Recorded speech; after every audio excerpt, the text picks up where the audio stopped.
Hola amigos, ¿cómo están? Bienvenidos a Perú 21 TV. Mi nombre es Mayra Calderón y vamos a analizar el siguiente hecho. Lo que tenemos en información a través de las fuentes de Perú 21 es que el ministro de Economía, Raúl Contreras, habría presentado su renuncia, pero esta todavía estaría a la espera de ser aceptada por la presidenta Dina Boluarte. Bueno, en este sentido, vamos a hablar con el exministro también del sector de economía, Luis Miguel Castilla, con quien ya estamos conectados. ¿Cómo está? Feliz año, feliz inicio de año. Pero si esto fuera verdad, si se comprueba de que ya la presidenta Boluarte decide de alguna forma aceptar la carta de renuncia de Raúl Contreras, por más de que el ministro de Salud haya dicho que todavía eso no es así, ¿cómo deja o cómo dejaría el Ministerio de Economía? A ver, claro, con la salvedad que todavía no es una noticia confirmada, pero, a ver, creo que ha sido una gestión bastante proactiva, pero que lamentablemente los resultados no lo han acompañado. Creo que si uno se remonta hace 13 meses o poco menos de 13 meses cuando se asumió la cartera, el Perú estaba en una fase muy compleja de convulsión política, social, y luego de venir una serie de shocks muy complejos. Y al MEF no le ha faltado la proactividad de lanzar todo tipo de programas, pero lamentablemente los resultados no lo han acompañado. Habido un sobreoptimismo, quizá desmedido en momentos, y denotando cierta frustración al ir reduciendo paulatinamente las previsiones de crecimiento. Y bueno, ya todos sabemos que este año, el año que acaba de culminar, es una nueva recesión. Creo que deja al país en una situación quizá peor de la que la encontró. No todo es imputable, obviamente, a la gestión del MEF. Y quien lo vaya a suceder tiene la tarea de dirigir la recuperación económica. Y creo que tiene algunos buenos elementos para, ojalá, reanimar a la buena economía que está absolutamente estancada. Yo creo que los tres factores centrales es la inflación ha cedido, la tasa de interés va a bajar, el niño se está debilitando por ahora y hay una serie de medidas que se han aprobado y que toca reglamentar y ejecutar. Y Ujú. entonces creo que eso podría ser el comienzo, ojalá, de un proceso de recuperación económica que tanto requiere el país.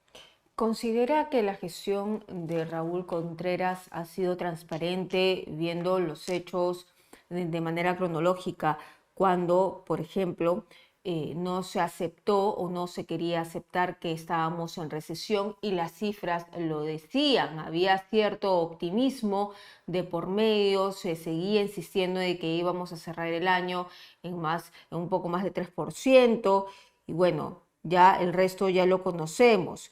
Entonces, en ese sentido, ¿considera que su gestión fue transparente? Si la inacción también del Ministerio de Economía en parte es la causa del deterioro de la economía del año pasado.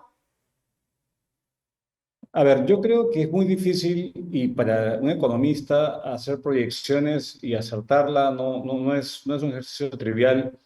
Pero también esto lo ha tenido el Banco Central, no solamente el MEF, donde se fue aportando a la baja las previsiones de crecimiento. Entonces yo creo que en esa parte quizá el ministro y su equipo pecaron de sobreoptimistas, quisieron dar un mensaje de optimismo, pero carente de credibilidad y las cifras no lo acompañaron. Entonces yo creo que eso fue el comienzo de una pérdida de credibilidad de la máxima autoridad que conduce la política económica del país y ahí se vino deteriorando, enfrentamientos con el Consejo Fiscal, un cierre del año un tanto raro con cifras de gasto en el portal de transparencia del MEF, consulta amigable, poco raras que fueron corregidas, un pedido de interpelación, entonces un desgaste que se vino pronunciando en el tiempo.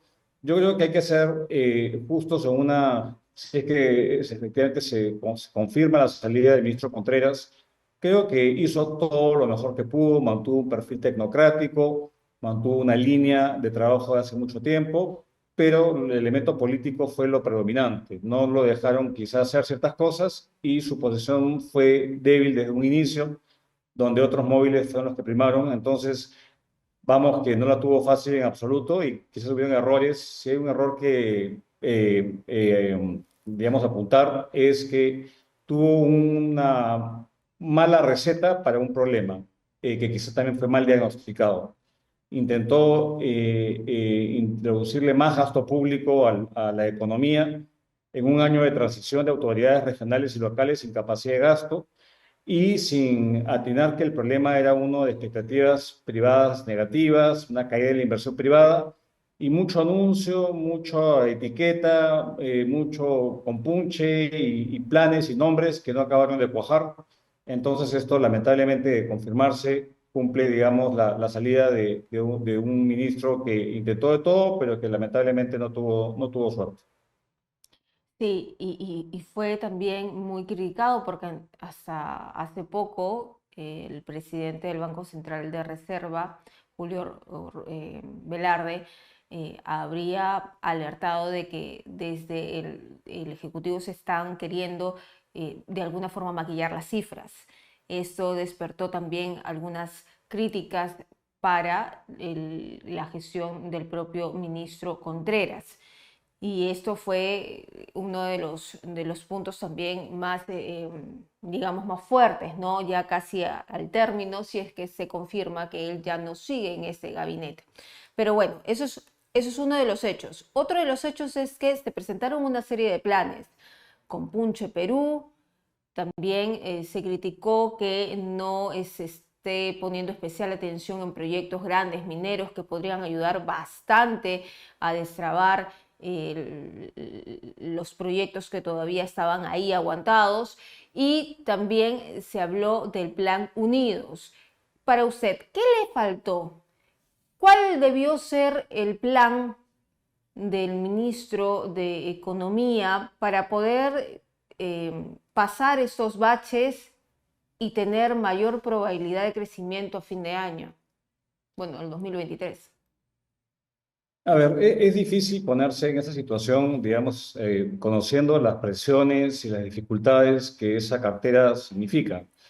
Pero, a ver, creo que quizás hubo el Plan Unidos tenía el foco puesto en remover las barreras para la inversión privada sectorialmente, pero esto se anunció tardíamente en el año. Yo quizás de manera digamos, ex post lo hubiese puesto mucho más por delante y no insistir en el gasto público que de hecho lo que originó fue ahora probablemente el incumplimiento de la regla fiscal, porque en la medida de que apuntaba hacia una política fiscal expansiva, la recaudación caía estrepitosamente. Entonces lo que hemos tenido es un hueco, un forado, y ahora último, como usted dice, el intento de alguna forma de maquillar las cifras postergando ciertos gastos, haciendo estas reasignaciones que al final tampoco ayudan a la credibilidad del manejo fiscal. Entonces, yo creo que hay factores que también escapan al control del MEF. El MEF ha perdido el espacio que tenía en el pasado de poder parar ciertas iniciativas populistas en el Congreso. La voz del MEF se ha visto disminuida, ha sido muy permisivo porque la realidad política del gobierno es que es muy precario y ha tenido que acceder y comerse muchos sapos, como se dice coloquialmente, que no lo hubiese hecho en el pasado. Y no ha habido pues consistencia en ciertas medidas, ¿no? Un par de ejemplos es la promoción a la inversión privada, pero de ciertos proyectos selectivamente. No sé, se le quitó el respaldo a un proyecto como Tía María en Perumín, siendo que la señal hubiese sido muy distinta, o se ha insistido en promover la actividad de Petroperú, siendo que incursione en la explotación de pozos petroleros, siendo una empresa que es pues, A insolvente verde. y no dando la oportunidad al sector privado. Entonces, creo que en general, si hay algo a darle responsabilidad es que ha habido una adicción al gasto público, una fijación que es el Estado el que tiene la posibilidad de resolver todos los problemas cuando sabíamos que en general era una reacción ante un gobierno muy débil desde un inicio y una clase política que ha estado en crisis compleja todo el periodo. Entonces, son señales que no se dieron a su tiempo y creo que demasiado programa le quitó el impacto que hubiese tenido un buen programa planteado desde un inicio. Y estos programas en episodios y con punche de todo tipo y mucha etiqueta, creo que le quitó impacto y efectividad. Entonces, A ver, yo creo que para matizar en el lado positivo, creo que el énfasis puesto en fortalecer las capacidades de los gobiernos regionales ha ayudado a evitar que se desplome la ejecución de ese nivel de gobierno, el tratar de replicar la escuela de verano como entrada al sector público, como lo tiene el Banco Central en el caso del MEF, un programa de capacitación, es una medida positiva. Y en general yo he visto un MEF proactivo, pero carente de resultados. Entonces, es una evaluación mixta y creo que cuando se habla de expectativas, hay muchos factores que inciden sobre ella y creo que en general el rol del MEF se ha visto muy reducido y no ha logrado pues, liderar una tarea mucho más amplia y que trascienda a sectores que van más allá de la cartera del Girón Junín, ¿no? Ujú. Sectores que han sido muy timoratos y el MEF un tanto permisivo ante esa actitud. Claro, entonces, eh, viéndolo de la perspectiva de las últimas palabras que usted me está trasladando, de que el rol del MEF se ha visto bastante reducido, se ha visto un MEF muy permisivo, ¿eso a qué se debe? A que de repente la presidenta, por no crear cierto conflicto con el Congreso, ha cedido, es por el ámbito político meramente, por llevar la fiesta en paz. Mira, yo creo que eso sí, porque claramente el móvil del gobierno desde que inició ha sido su supervivencia y su permanencia en el poder. Y obviamente ha tenido que someterse pues al apoyo legislativo que ha podido obtener. Y esto es evidente, ¿no? Muchas leyes antitécnicas que fueron observadas por el MEF, pero finalmente el gobierno tuvo que aprobarlas o no hacer acciones de inconstitucionalidad, como hubiese sido el caso en leyes que tenían visos de ilegalidad. Eso no se ha hecho. Entonces yo creo que ha faltado apoyo político para plantear ciertas reformas y ciertas acciones por temor del gobierno de alienar tanto al Congreso o en el caso de ciertos proyectos mineros, por ejemplo, de poder gatillar conflictividad social. Es un gobierno que se ha autolimitado en exceso Ujú. y estamos viendo las consecuencias. Entonces yo creo que ha habido parte de eso que explica la falta de esta percepción de permisividad de parte del gobierno, de parte del MEF y en general del gobierno. Yo creo que esto es extensivo a todo el ejecutivo, un ejecutivo que es débil y producto de la situación con la cual entró al gobierno y hasta ahora eso es un, digamos, un lastre que tiene que cargar que limita su alcance y lo ambicioso que puede ser en las medidas que adopta. Y digamos, si es que no se confirma, si es que todavía, o mejor dicho, Dina Boluarte decide no sacar a Raúl Contreras, no le acepta la carta de renuncia y él sigue en carrera. ¿Es pertinente que él continúe a cargo del MEF pese a los cuestionamientos y al desgaste también que ha tenido su gestión? ¿O ya debería él mismo dar un paso al costado? Es difícil ya, con todo esto que ha pasado, es difícil permanecer en el cargo, ¿no? Y hago una comparación reciente, ¿no? Y de hecho yo participé en una ocasión cuando el expresidente Castillo invitó a una serie de exministros de Economía para discutir de economía sin la presencia del titular del pliego, en su momento era el ministro Frank.